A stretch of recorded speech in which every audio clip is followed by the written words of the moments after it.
에, 창세기 2장 창세기 2장 20절부터 25절까지의 말씀을 보시겠습니다. 창세기 2장 20절부터 25절까지의 말씀입니다.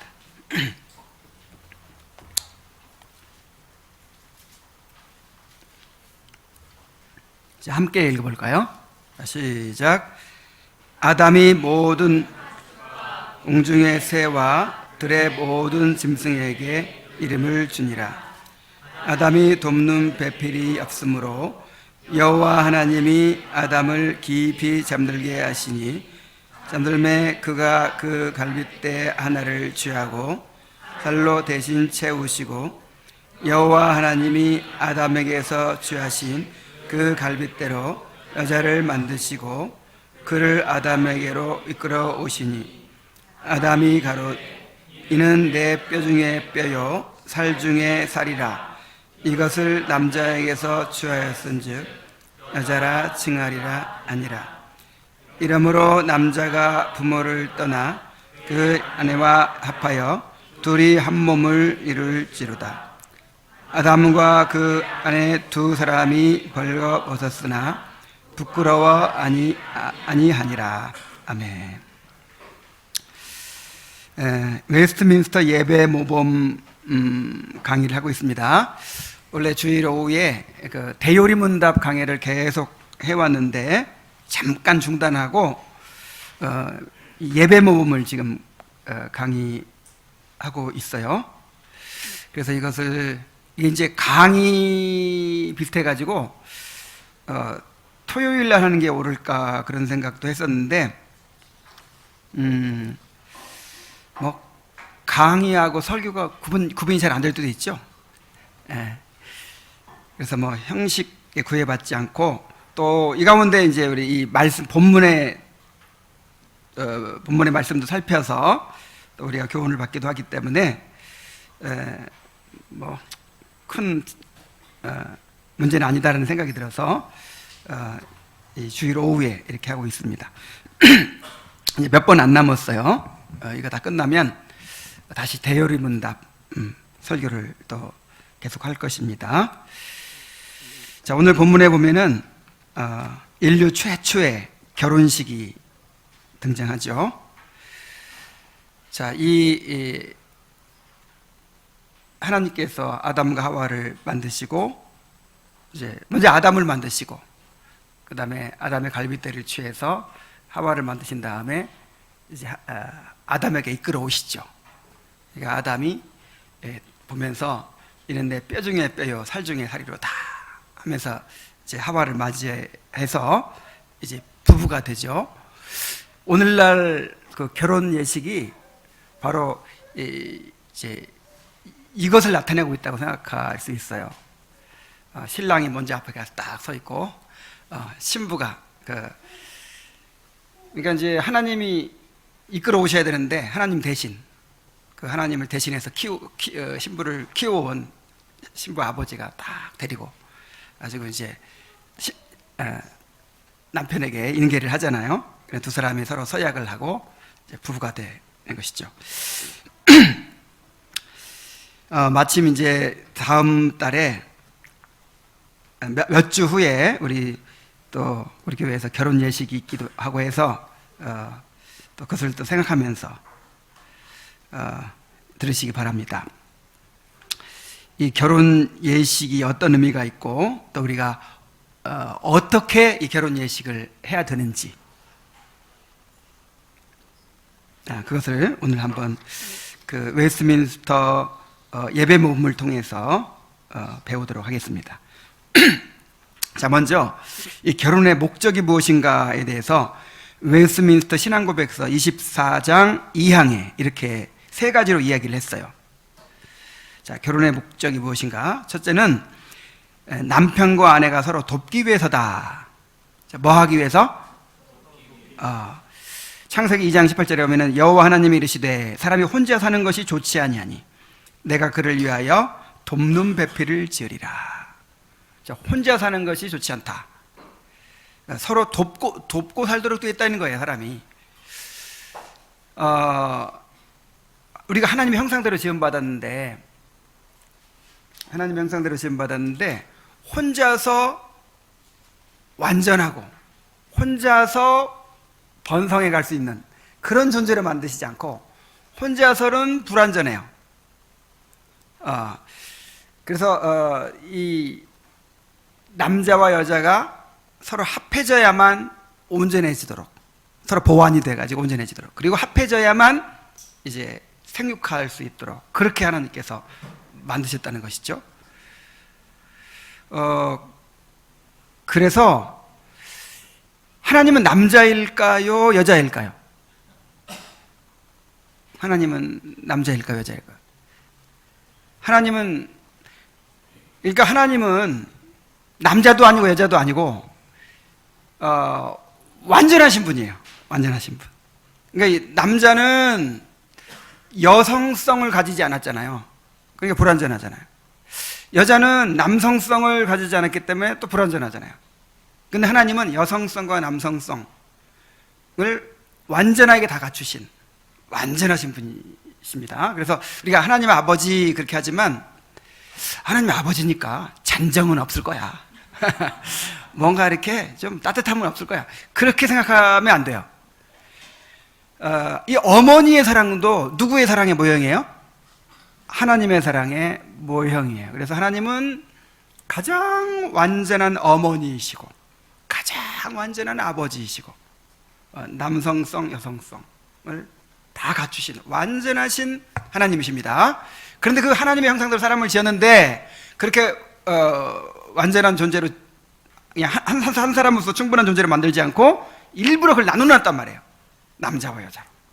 그리고 둘이 합하여 온전해지도록 이렇게 하나님께서 만드셨어요. 그래서 남편과 아내가 서로 뭐 하기 위하여? 돕기 위하여. 돕는 배필이 되도록 그렇게 이제 결혼 제도를 허락하셨다는 것입니다. 그 다음에 합법적인 방식을 통한 인류의 번성과 거룩한 자손들을 통한 교회의 확장을 위해서다 그랬어요. 창세기 1장 28절에 하나님이 그들에게 복을 주시며 하나님이 그들에게 이르시되 생육하고 번성하여 땅에 충만하라, 땅을 정복하라, 바다의 물고기와 하늘의 새와 땅에 움직이는 모든 생물을 다스리라 하시니라. 하나님께서 이 세계를 창조하시고 하나님의 형상대로 지음받은 사람에게 그걸 맡기셨어요. 사람이 이제 왕이 된 거죠. 이 땅의 왕이 되고 주인이 된 거죠. 그런데 어떻게 하기를 원하셨냐면 생육하고 번성해서 하나님의 형상대로 지음받은 인간이 이 땅 곳곳을 가득 채워가지고 어떻게 해요? 땅을 정복하는 거예요. 다스리는 거예요. 그러니까 하나님의 나라를 이루어가는 거죠. 하나님의 나라를. 그래서 이것을 이제 인류의 번성과 거룩한 자손들을 통한 교회의 확장을 위해서다 이렇게 정리를 한 거예요. 자, 결혼의 목적. 아기를 많이 낳아야 돼요. 아마 이거 세상 사람들이 얘기하면 이거 완전히 이건 무슨 고래적 얘기냐고 하겠지만 이 목적이, 결혼의 목적이 뭐예요? 생육하고 번성하는 거예요. 생육하고 번성하려면 두 사람이 결혼해서 두 사람만 낳으면, 아니 한 사람만 낳으면 이건 생육하고 번성이 아니라 줄어드는 거예요. 이거는 예, 완전히 이건 소명에 역행하는 거예요. 둘만 낳고 말면 본전이잖아요. 이거는 번성이 아니야. 번성이 최소한 몇은 낳아야 번성해요? 셋은 낳아야 이제 번성하게 되는 거죠. 근데 이거를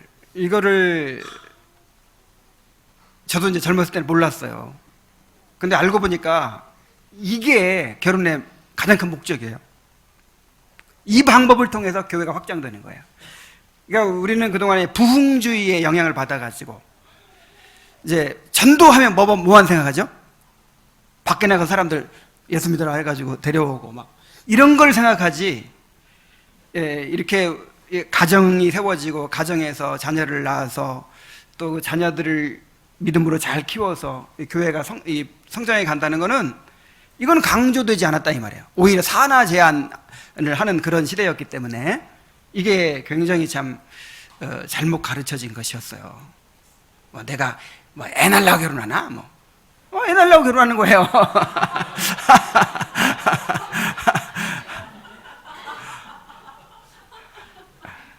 이건 선택의 문제가 아니라니까. 혼자 살지 왜 결혼해요? 생육하고 번성해야 돼요. 그 다음에 이제 타락 이후로는 한 가지 목적이 더 생겼어요. 부정을 막기 위해서요. 고린도전서 7장 2절에 음행을 피하기 위하여 남자마다 자기 아내를 두고 여자마다 자기 남편을 두라. 그러니까 결혼의 목적이 뭐예요? 이제 사람이 그런 성욕이 있잖아요. 하나님께서 넣어주신 것입니다. 이것도 성욕이 있는데 그 성욕은 왜 주셨을까요? 부부의 연합을 위해 주셨죠. 근데 결혼을 안 하면, 나는 혼자 살겠다 안 하면 이 성욕은 있고 이제 결혼 대상은 없고 배우자는 없고, 그러면 이제 죄를 짓게 되죠. 마음으로 죄를 짓고 육체적으로 죄를 짓고. 그래서 음행을 피하기 위해서 독신의 은사를 받지 않았으면 다 결혼해야 돼요. 독신의 은사가 없는데, 물론 이제 환경이 허락되지 않고 또 그럴 수 있어요. 얼마든지 사정이 있을 수 있지만 적극적으로 노력하고 그렇게 하지 않으면 안 됩니다. 그래서 내가 독신의 은사가 없다 그러면 반드시 결혼해야 돼요. 반드시. 우리 아직 결혼을 하지 아니한 사람들, 어린이들밖에 없네. 우리 어린이들 잘 들어요. 하나님께서 나에게 혼자 사는 은사를 안 주셨으면 어떻게 해야 된다고? 결혼을 해야 돼.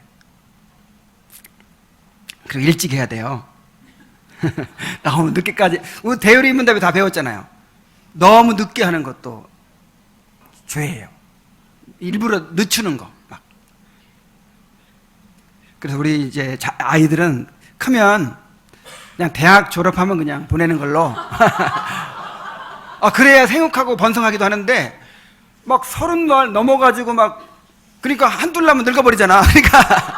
그러니까 낳을 수가 없어요. 그래서 일찍 한 20대 초반부터 막 낳기 시작해야, 그래야 막 대여섯 도 낳고 막 이렇게 가능합니다. 우리 어린이들이 지금부터 배워가야 돼. 지금부터. 앞으로 결혼해가지고 이렇게 경건한 자손을 많이 낳아서 그렇게 하나님의 교회를 확장해 가야 되는구나. 나한테 그런 사명이 있구나. 그리고 이제 대학 졸업하자마자 해야겠구나. 직장 들어가자마자 해야겠구나. 이런 이제 계획을 미리부터 세워야 돼. 그런 마음을 가지고. 근데 세상은 반대로 가죠. 반대로. 안 하는 분위기, 늦추는 분위기. 이거 다 죄예요, 죄. 그러니까 명백한, 내가 어떤 성교를 하는데 결혼하는 것보다는 독신을 하는 게 더 유리할 것 같다. 그리고 나한테 그런 은사를 주신 것 같다. 이런 명백한 이유 외에는 결혼을 안 하거나 늦추는 거, 이건 죄입니다. 반드시 제때 그렇게 해야 돼요. 이 세상과 역행하는 것이지만 이것이 하나님의 뜻이에요. 자, 그래서 이거는 이제 또 네 번째 목적이라고도 할 수 있는데, 자, 남편과 아내가 서로 돕기 위해서, 그 다음에 생육하고 번성해서 이제 교회를 확장하기 위해서, 그 다음에 이제 부정을 막기 위해서라고 했는데, 이걸 통해서 은혜 언약을 나타내는 모형이 되게 하셨어요.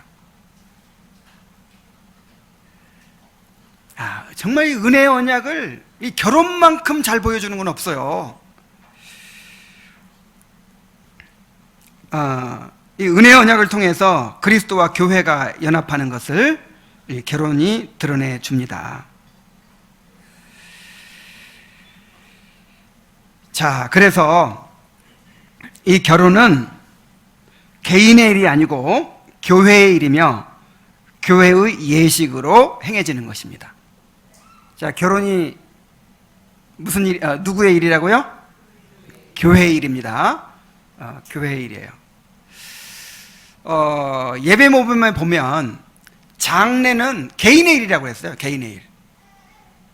그러니까 세상 사람들은 장례를 그렇게 중요하게 여기고 맞죠. 이게 다 어떤 이 근거가 다 미신적인 데서 다 나왔어요.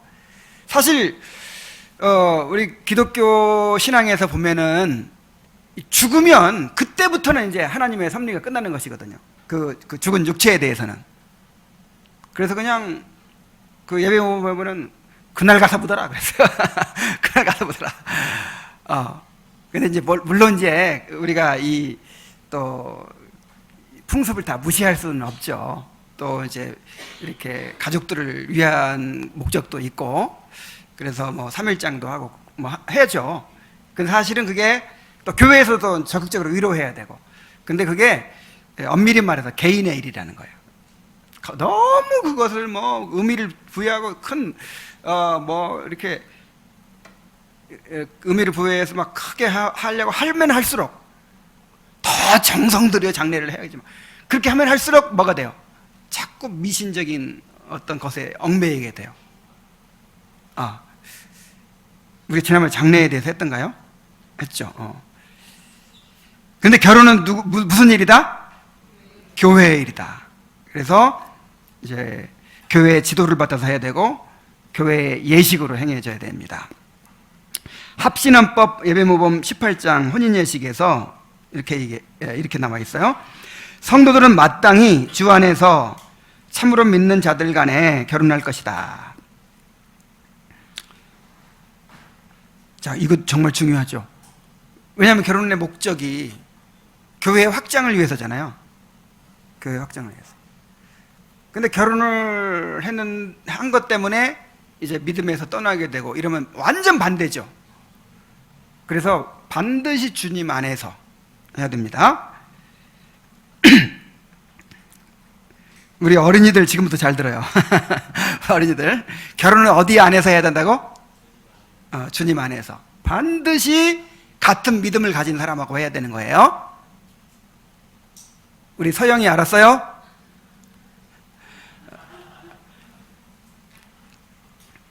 그래야만 이제 경건한 자손을 낳고 그렇게 기를 수 있죠.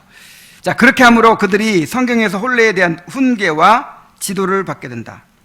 주례에는 목사나 그 밖의 교육자로 하게 함이 옳다 그랬어요. 반드시 목사가 해야 되죠. 왜요? 하나님 앞에서 서약을 하는 거니까 하나님을 대신해서 이제 말씀을 전해야 되고, 또 그들을 위해서 하나님께 기도를 해야 돼요. 목사는 하나님의 입이고 성도의 입이에요. 그래서 결혼 예식에 있어서도 하나님의 입으로서 이제 권면의 말씀을 해야 되고, 또 그 성도들의 입으로서 이제 하나님께 은혜를 구해야 됩니다. 그래서 단지 이제 목사가 주례한다는 것은 예식을 집례한다는 것 이상의 의미예요.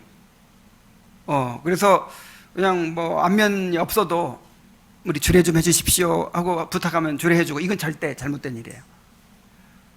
주례를 한다는 것은 그 결혼 자체를 지도하는 거예요. 그래서 신랑 신부가 될 사람들을 미리 준비시키고, 그래서 경건한 주님의 가정이 이루어지도록 그 모든 과정을 지도를 해야 돼요. 이제 그렇지 않으면 주례도 할 수 없습니다.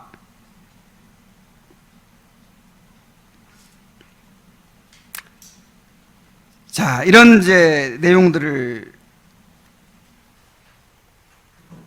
생각하고 웨스트민스터 예배모범에서 제시하는 결혼 예식의 모범을 살펴보도록 하겠습니다.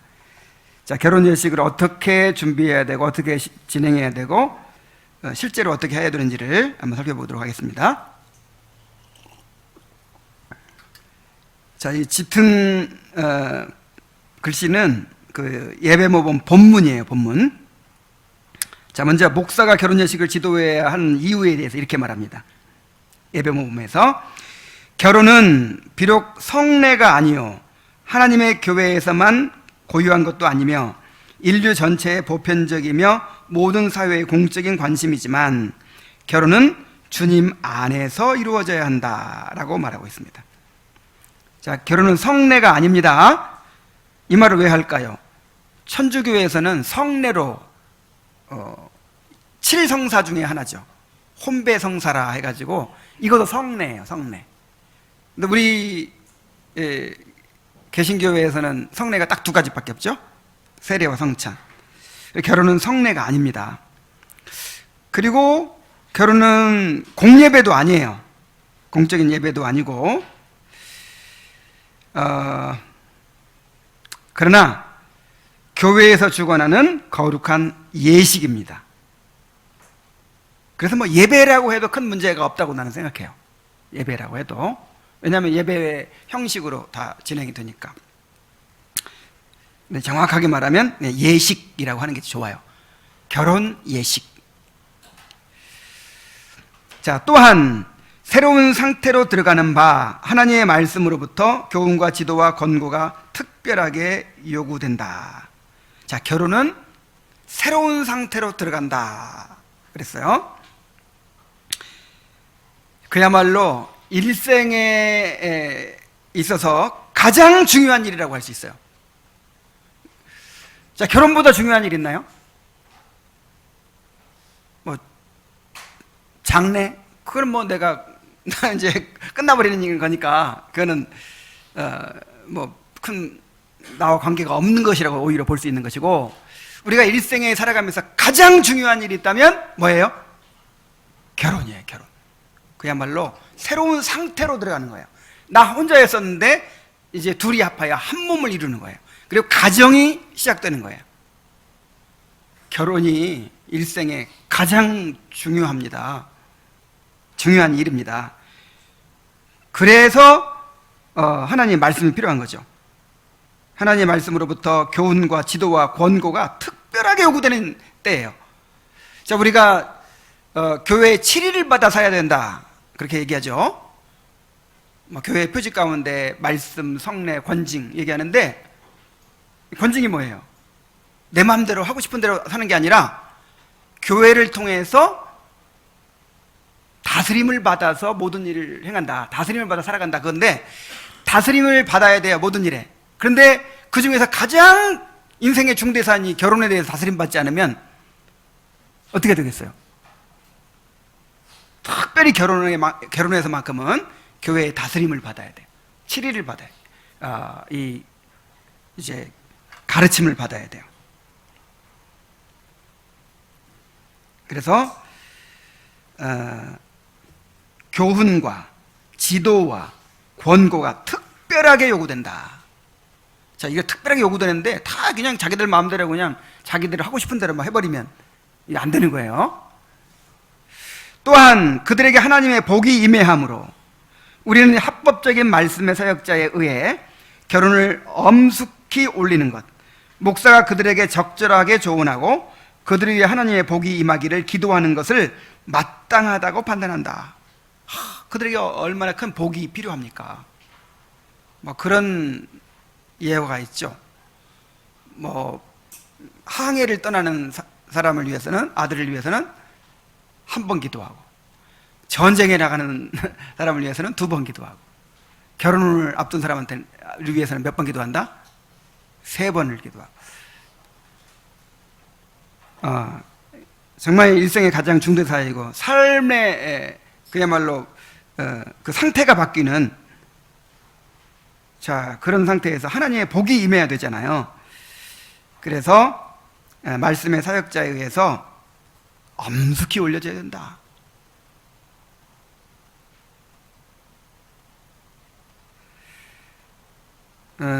목사가 그들에게 적절하게 조언도 하고 그들을 위해 하나님의 복이 임하기를 기도하고. 지금 누군가 조는 사람이 있었던 모양이야. 잠 다 깼네. 아주 잘했어요.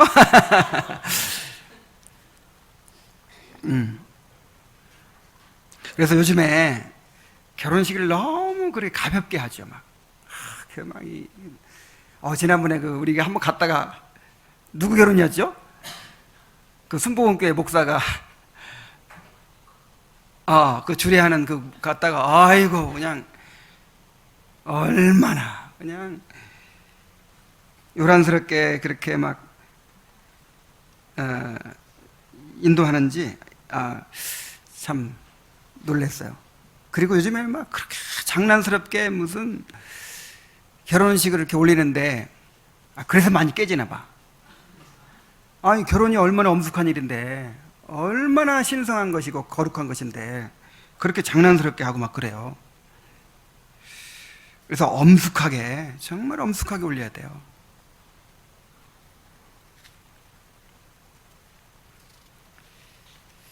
자, 그래서 결혼은 교회 일이고 목사가 결혼 예식을 지도해야 된다. 또 그 가르침을 받고 또 이렇게 조언을 받아서 결혼을 해야 된다. 그렇게 했습니다. 그 다음에 결혼 전 권고 사항이 있어요. 먼저 당사자에 관해서 결혼은 한 남자와 여자 사이에서만 이루어진 것이다. 그랬어요. 그러니까 옛날에는 이제 일부 다처 막 이런 게 있었으니까, 자, 결혼은 한 남자와 한 여자 사이에만 이루어지는 것입니다. 자, 아담과 하와 한 남자 한 여자를 만드시고 결합하게 하셨잖아요. 근데 오늘날 일부 다처는 없지만 이제 동성 결혼 같은 것이 있어요. 그래서 이거는 절대로 안 되는 일이죠. 절대로. 이건 창조 질서를 물란케 하는 일이고, 이건 하나님을 모독하는 일이에요. 야, 정말 이거 이제 근데 이 추세가 점점 이제 우리나라도 나중에 동성 결혼이 허용될 수 있어요. 여러 나라들이 지금 허용해 가고 있기 때문에. 자, 그리고 하나님의 말씀에 의해 금지된 가까운 친척이나 인척 관계 내에서는 결혼해서는 안 된다 그랬어요. 근친 결혼 안 됩니다. 이거는 성경에 있어요. 모세 율법에 있잖아요. 그래서 우리나라 민법에도 8촌 이내의 친척과는 결혼할 수 없게 돼 있어요. 8촌 이내. 사랑에는 국경이 없고 뭐 근데 국경도 있고 다 있어요. 결혼에는 국경도 있고 또 근친간에도 안 되고 뭔가 제한이 있습니다. 그 다음에 또한 당사자들은 자기 스스로 선택할 수 있는 판단력이 있는 연령이거나 건전한 근거 위에서 상호간의 동의가 있어야 한다. 자, 결혼을 언제 해야 되나요? 육체적, 정신적으로 결혼할 수 있는 연령이 돼야 돼요. 정서적, 사회적, 경제적으로 독립할 수 있는 나이가 되어야만 결혼할 수 있습니다. 결혼하고 싶다고 아무 때나 할 수 있는 게 아니에요. 우리나라 민법상으로도 만 18세 이상이 되어야 결혼할 수 있어요. 그것도 부모의 허락을 받아서. 우리나라 헌법상으로는, 민법상으로는 20세 이상이 되면 부모 동의 없이도 할 수 있어요. 혼인신고가 가능합니다. 근데 이거는 이제 우리나라 법상으로 그렇고 나중에도 나오지만 부모 동의 없이 하면 안 되는 거예요. 부모의 허락을 받고 해야죠.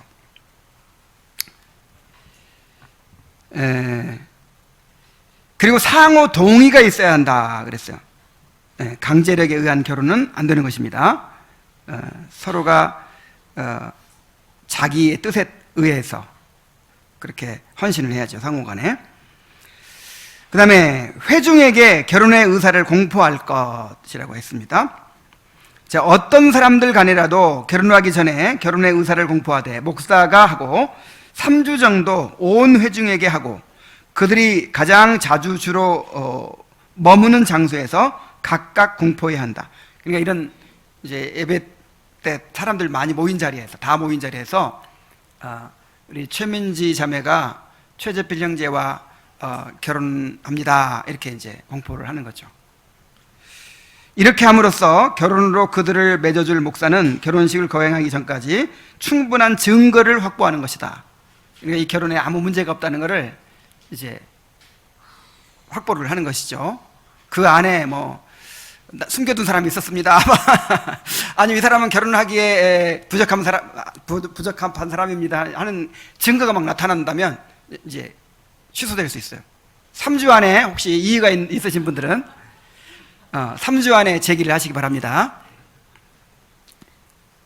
근데 그 결혼식 당일날도요, 제대로 이렇게 이걸 갖춰서 하는 분들은 꼭 그 얘기를 합니다.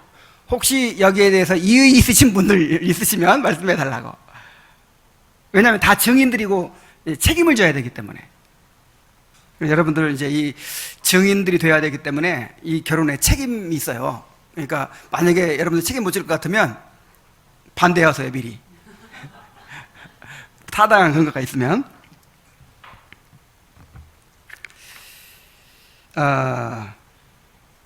그래서 이제 우리가 그 결혼 예식에 참여할 때 증인으로서 참여하는 거예요. 무엇으로? 증인으로서. 그래서 이 두 사람이 결합하는 일에 아무 문제가 없으며, 그 다음에 이 두 사람이 이제 결혼 생활을 하는 일에 우리가 기도하고 또 함께 돕겠습니다, 이런 마음으로 참석하는 거예요. 축의금만 달랑 내면 끝이 아니에요. 이제 특히 공동체 안에서, 교회 안에서 이 부부에 대한 책임을 져야 돼요. 잘 살도록. 아시겠습니까? 그러니까 지금 이제 굉장히 우리가 책임이 커지는 거예요. 이 철없는 신랑 신부가 이제 결혼을 하고 새로 시작하는데 우리가 본을 잘 보여줘야 되고, 그 다음에 때때로 조언도 해주고, 또 위로도 해주고, 부부싸움 하면 또 이렇게 화해시키기도 하고, 뭐 필요한 거 있으면 도와주기도 하고, 그렇게 함으로써 이 가정이 잘 세워지도록 해야 될 책임이 누구에게 있어요? 우리에게 있어요. 자, 이 결혼식의 증인이 된다는 게 바로 이런 의미입니다. 그래서 제가 주례할 때는 항상 그 증인들한테도 얘기를 하죠. 여러분들이 이렇게 해야 됩니다 하고. 자, 그 다음에 보호자의 동의와 혼인 기록. 결혼의 의사를 공포하기 전에 만약 당사자들의 연령이 미달하였으면 부모가 죽었을 경우 보호자의 동의를 교회의 직분자들에게 알리고 이를 기록으로 남겨야 한다. 연령이 좀 미달했을 경우에, 아주 어릴 경우에 이제 부모가 동의했다는 것을 이렇게 이제 증명이 돼야 되죠. 또 결혼 당사자들이 충분히 나이가 찼고 결혼에 동의할 그 부모가 생존해 있더라도 앞에서 말한 것과 같은 절차를 밟아야 한다. 자, 나이가 들었더라도 부모의 동의가 필요하다 이 말이에요. 뭐 나이가 들었으니까 이제는 내 마음대로 한다, 그게 아닙니다. 그리고 당사자들은 결혼 후에 부모에게 알리기 전에 결혼신고를 하지 않도록 하되, 만일 그들이 임의대로 결혼한 경우 부모의 동의를 얻기 위해 노력해야 한다. 부모들은 자기 자녀들의 자유로운 결정을 무시한 채 결혼을 강요해서는 안 되며 정당한 이유 없이 그들의 동의를 거부해서도 안 된다. 텔레비전 드라마를 보면 모든 사랑 이야기가 어떻게 진행이 되냐면, 부모가 원치 않는 사람을 데려와. 그래가지고 부모와 이제 자식 간에 갈등이 일어나는 거죠. 그러면 이제 보는 사람들은 어떻게 봐요? 그 사랑이 이루어지기를 바라기 때문에 부모가 왜 이렇게 반대하지? 막 그렇게 막 집을 나가서라도 막 기어이 그냥 이제 뜻을 쟁취해 가는 그런 방향으로 이렇게 만들어지고 있는데, 여러분 어떤 것이 옳을까요? 우리 어린이들 잘 들으세요. 앞으로 결혼해야 되니까. 내가 좋아하는 사람이 생겼어. 근데 부모가 반대하는 거야. 그럼 하면 돼요, 안 돼요? 대답을 안 해. 안 되는 거예요, 안 되는 거예요. 근데 부모가 타당하지 않은 이유로 반대할 수도 있어요. 그래도 기다려야 돼요. 그냥 부모의 뜻을 어기고, 뭐 결혼은 내가 하지 부모가 하나 하면서 어기고 그냥 막 나는 집을 나가서라도 하겠다. 뭐. 그래 부모 모르게 막 혼인신고하고, 이거 안 된다고 했죠? 안 됩니다. 설령 타당하지 않은 이유로 반대하더라도 어떻게 하라고요? 기다려야 돼요. 그래서 부모가 동의할 때 결혼해야 돼요. 상호 동의가 이루어져야 돼. 뭐 부모가 막 이렇게 반대할 리도 없겠지만 이번 대부분 이제 자녀들의 뜻을 받들어 주지만, 근데 이제 아직 어려서 판단력이 없어요. 그래가지고 이렇게 하면 안 될 사람하고도 막 하고 막 그런 경우가 있거든요. 그럴 때 이제 우리가 독립하기 전까지는 부모의 다스림을 받아야 돼요. 매주 우리가 십계명을 읽으면서 내 부모를 공경하라, 그 말씀을 듣고 있죠. 그래서 부모를 막 무시하고 부모의 가슴에 못을 박고 막 억지로 그렇게 하면 안 되는 거예요. 그래서 부모의 허락을 받고 해야 돼요. 드라마 보니까 안 그렇던데. 성경에는 그렇게 하라고 돼 있어. 성경에는. 우리는 세상과 다른 사람들이에요. 부모도 마찬가지예요. 부모도 합당한 이유 없이 자녀들의 자유로운 결정을 무시한 채 결혼을 강요하거나 아니면 결혼을 못하게 하거나, 이것도 안 되는 거예요. 자녀가 이제 성인이 됐으면 자녀의 의사를 충분히 존중하고, 그 다음에 뭐 합당한 그런 반대 이유가 없으면 자녀의 의사를 존중해 허락을 해야죠.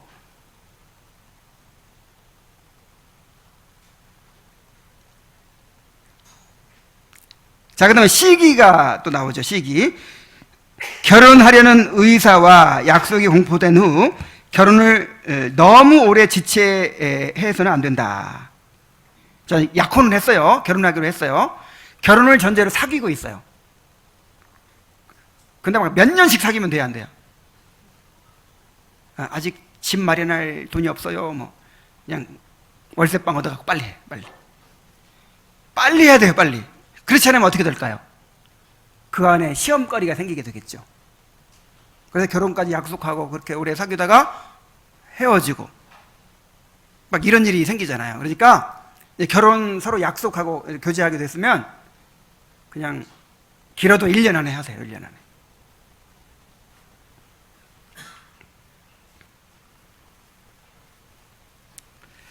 자, 그러므로 목사는 적절한 충고를 하고 결혼을 방해하는 어떠한 것도 반대하면서 공예배를 위한 권위에 의해 지정된 장소에서 공적으로 결혼을 거행하되 합법적인 숫자의 믿을 만한 증인들 앞에서 공적 애도의 날을 제외하고는 1년 중 어느 때라도 하루 중 적합한 시간에 거행하도록 한다. 그리고 우리가 조언하기로는 주일에는 결혼식을 하지 말아야 할 것이다. 네. 자기들끼리 은밀하게 결혼하는 거 안 돼요. 우리 성도들은 안 되는 거예요. 왜요? 증인들이 있어야 되니까. 그리고 목사가 인도해야 되니까. 그래서 어디서 하라고요? 공예배를 위한 권위에 의해 지정된 장소에서. 그러니까 예배당에서 하라는 거예요. 예배당에서. 우리는 이제 예배당이 너무 좁고 막 그래서 예식장에서 하지만 사실은 이게 거룩한 예식이기 때문에 어디서 하는 게 제일 좋아요? 예배당에서 하는 게 제일 좋죠. 예배당에서 또 믿을 만한 증인들이라고 해서 믿을 만한 증인들. 그러니까 성도들과 함께 결혼 예식을 하는 것이 가장 좋죠. 그렇게 해야죠. 예배당에서 증인들 앞에서 목사의 주례로 그렇게 결혼을 해야 됩니다. 자, 이제 결혼 예식의 모범을 보겠습니다. 실제로 결혼 예식을 어떻게 해야 되는지. 자, 기도가 있고 말씀 선포가 있고 또 성혼 서약이 있고 그다음에 이제 성혼 선포와 또 기도로 마치는 거. 이게 이제 오늘날 의식과 똑같아요. 오늘날 의식. 자, 먼저 기도가 있습니다. 모든 관계는 말씀과 기도로 거룩해지기 때문에 목사는 그들을 위해서 다음과 같이 기도한다. 자, 기도를 보세요. 어떻게 기도하라고 했는가? 우리 죄로 인하여 하나님의 모든 자비하심에 최소한도 받을 수 없고 우리에게는 모든 위로를 나쁘게 만들어 하나님의 진노를 불러일으키는 우리임을 고백합니다. 먼저 우리의 죄를 고백하고요. 진실로 그리스도의 이름으로 간절히 주님께 구하는 것은 주님의 임재와 은총은 모든 상황 가운데서 행복이요 모든 관계 속에서 즐거움입니다. 그러니까 주님의 임재와 은총이 가장 큰 복이라는 것을 이제 또 고백하고, 그들의 분깃이 되시고 하나님께서 언약하신 영광스러운 결혼 상태로 이제 맺어지는 그들을 당신의 소유 삼아 주소서. 결혼에 복 주시도록 간구하는 것이죠. 주님의 섭리로 그들을 연합시켰으니 당신의 영으로 그들을 거룩하게 하소서. 새로운 생활에 맞는 마음의 틀을 그들에게 주소서. 이 틀이라는 말을 옛날 청교도들은 그렇게 많이 사용하더라고요. 이게 이제 영어로는 아마 프레임일 거예요, 프레임. 이게 마음의, 그러니까 어떤 마음의 틀, 생각의 구조, 그냥 이렇게 뭔가 이 사고 방식이 탁 이렇게 형성이 돼야 된다는 거죠.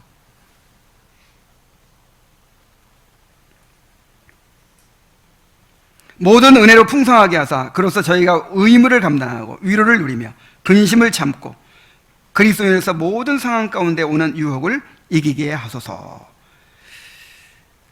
그러니까 정말 이 경건한 가정을 이루어서 정말 이 성도로 살아가도록 좋은 경건한 이 가정을 이루고 그렇게 성도의 삶을 잘 살아갈 수 있도록 영적인 복을 위해서 기도하라는 것이죠.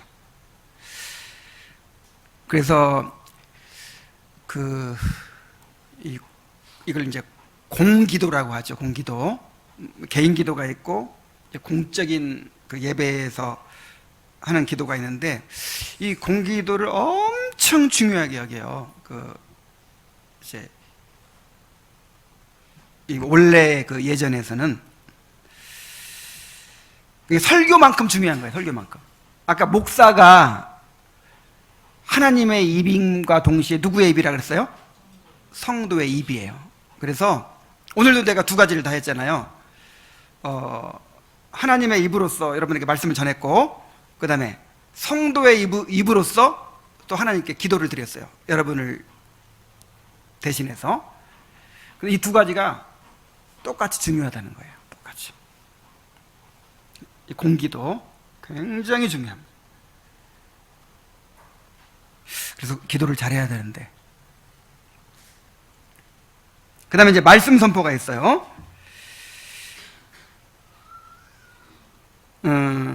그래서 하나님께 세우신 입, 하나님께 세우신 이 목사를 통해서 말씀을 선포해 주시듯이, 또 하나님께서 세우신 목사를 통해서 이제 성도들의 그 복을 강구하도록 하신 거예요. 그러니까 목사가 그 결혼 예식에서 이렇게 기도를 해주는 거, 이거 엄청 중요한 일입니다. 목사가 예배 시간에 이 공기도 하는 거 굉장히 중요한 일이에요. 이걸 통해서 하나님께서 이제 복을 주신다는 것이죠. 그 다음에 이제 간단한 말씀 선포가 있다 했습니다. 기도가 끝나면 목사는 성경 말씀을 토대로 다음과 같이 그들에게 간단하게 선포하는 것이 좋다. 나는 길게 했는데 간단하게 하는 것이 좋다고 했네. 간단하게 해야 되는구나. 결혼에 관한 제도, 관습, 목적은 모든 신실함 속에 부부 상호 간의 의무로 서로에게 대답할 것을 말하고 있습니다. 하나님의 거룩한 말씀을 배우도록 권하고 믿음으로 사는 법을 배워야 하고, 결혼 생활 가운데 찾아오게 되는 모든 걱정과 근심 속에서도 만족하며 감사함과 진지함으로 부부 상호 간의 모든 유래를 거룩하게 사용함으로써 하나님의 이름을 거룩하게 하며 서로를 위하여 함께 많이 기도할 것과, 서로 살피고 독려하여 서로를 사랑하고 선을 행하며 생명의 은혜를 상속받을 자로서 함께 살 것을 권합니다.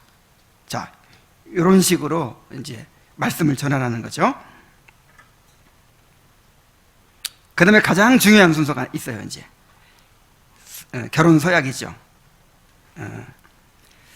결혼하는 이들에게 그들이 약혼이나 결혼을 진행할 수 없는 이유가 있으면 모든 사람을 감찰하시며 마지막 날에 각자가 그 앞에서 행한 대로 심판하시는 크신 하나님 앞에서 지금 공개하라고 엄숙히 말하고, 꼭 이 얘기를 해야 된대요.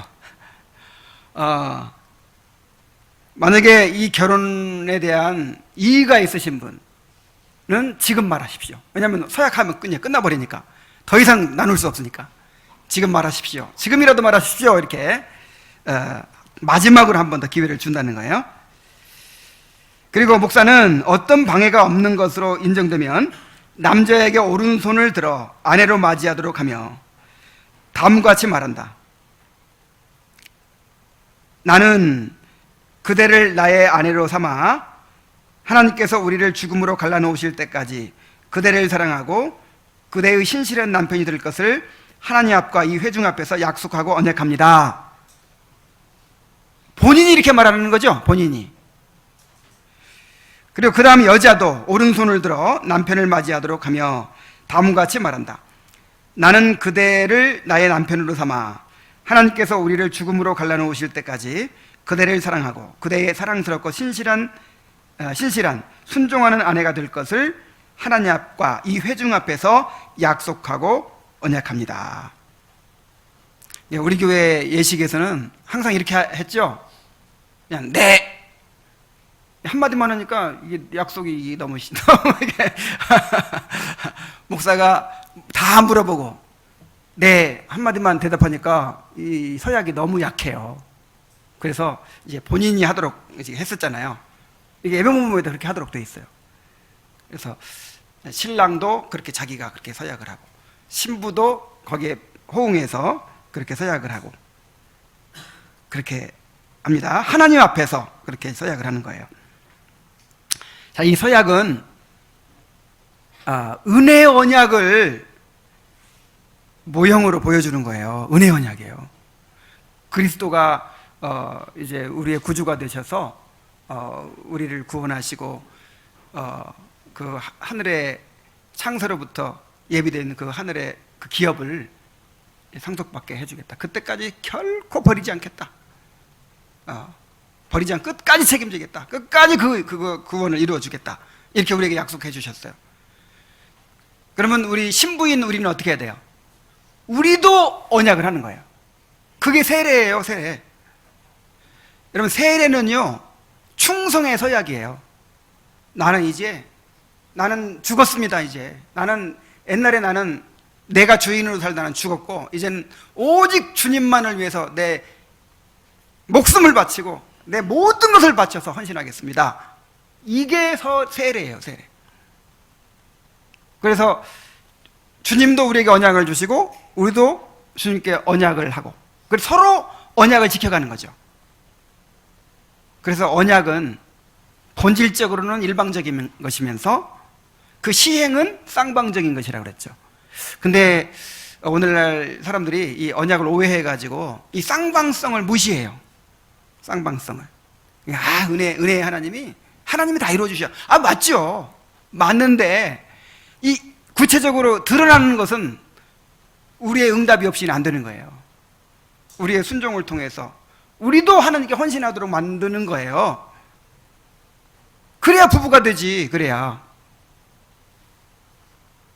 그래서 이 결혼 서약이야말로 정말 은혜의 언약을 너무나도 잘 보여줘. 그래서 결혼을 하고 나면 그 은혜의 언약을 경험하면서 하는 거예요. 경험하면서. 자, 이제 내가 그리스도의 그 공로로 값없이 의롭다함 받고 모든 은혜를 누리죠. 내가 이토록 부패한 죄인임에도 불구하고 그리스도께서 언약을 지켜요, 안 지켜요? 언약을 신실하게 지켜주고 계세요.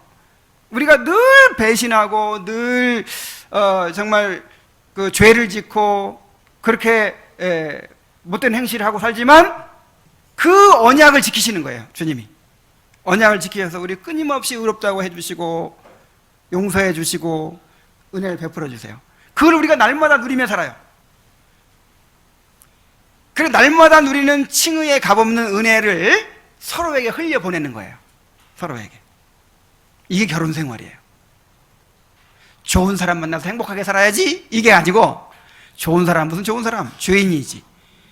결혼이라고 하는 것은 죄인을 가장 가까이에서 체험할 수 있는 그런 제도예요. 야, 인간이 이렇게 죄인이구나. 아, 인간은 진짜 믿고 살 존재가 아니구나. 이거를 경험하는 거예요. 근데 그 결혼 관계를 유지시켜주는 건 뭐예요? 언약이에요, 언약.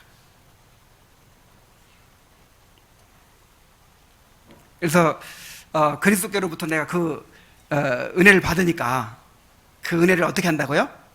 흘려보내는 거죠, 상대방에게. 그래서 결혼은 용서하며 사는 것이고, 그야말로 주님께로 받은 은혜를 흘려보내며 사는 것이지, 상대방을 기대하고 요구하고 하여간 그 상대방을 통해 내가 행복을 누리려고 하면 이건 안 돼요. 이건 벌써 이제 우상을 삼는 것이죠. 우리는 오직 주님만이 우리의 즐거움으로 삼고 또 행복으로 삼아야 됩니다. 나를 온전히 채워주실 수 있는 분은 누구밖에 없어요?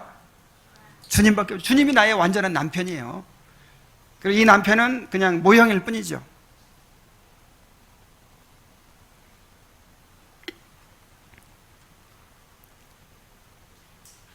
자, 서약이 끝났습니다.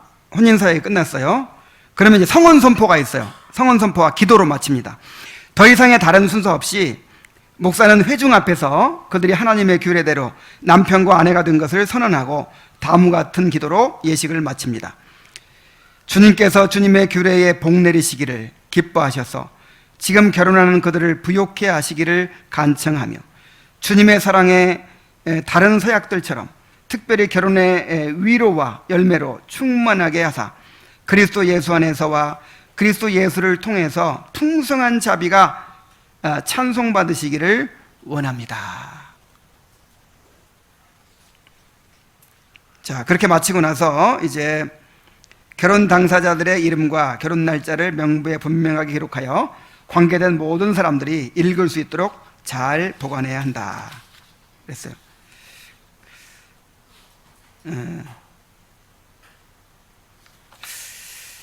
자, 근데 이제 이번에 우리 최민지 자매 결혼은 우리 교회에서 이렇게 인도하지 못하게 됐어요. 그러니까 그쪽 교회, 그쪽 그 시부모님들이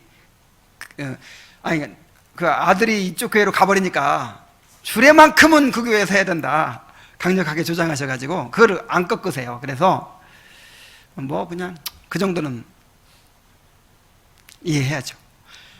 그래서 이제 그동안 우리가 해왔던 대로 이렇게 다 할 수는 없지만, 그래서 이제 이런 의미를 생각하시고 그 결혼 예식에 참여하시기 바랍니다. 그리고 우리 신랑 신부도 결혼에 이런 의미가 있고, 이런 취지로 이런 순서들이 있구나 하는 것을 생각하시고 그렇게 결혼에 임하게 되시기를 바랍니다.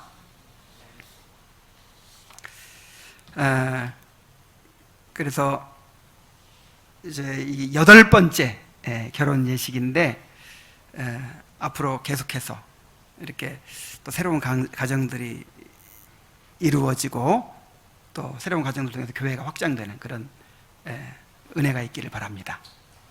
기도하겠습니다. 하나님 아버지, 오늘 웨스트민스터 예배 모범에서 제시하는 그 결혼의 원리, 또 결혼 예식의 방법 같은 것들을 우리에게 자세히 가르쳐 주셔서 감사드립니다. 아버지 하나님, 결혼은 개인의 일이 아니고 교회의 일이라는 것을 가르쳐 주셨사오니 앞으로 우리가 인생의 가장 중대사인 이 결혼 예식을 정말 그리스도와 교회의 연합을 드러내는 그런 아름답고 거룩한 예식으로 잘 이루어갈 수 있도록 인도하여 주옵소서. 특별히 이번에 2월 8일 날 결혼 예식을 행하는 우리 최민지 자매가 이 예식을 통해서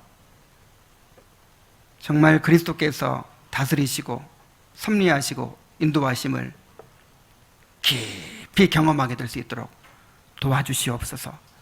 우리도 책임 있는 증인으로 다 함께 참여하여 이 새로운 가정을 축복하고 또 이 가정을 위해서 기도하고 또 섬기겠다는 그런 다짐을 하게 될 수 있도록 인도하여 주옵소서. 예수님의 이름으로 기도하옵나이다. 아멘.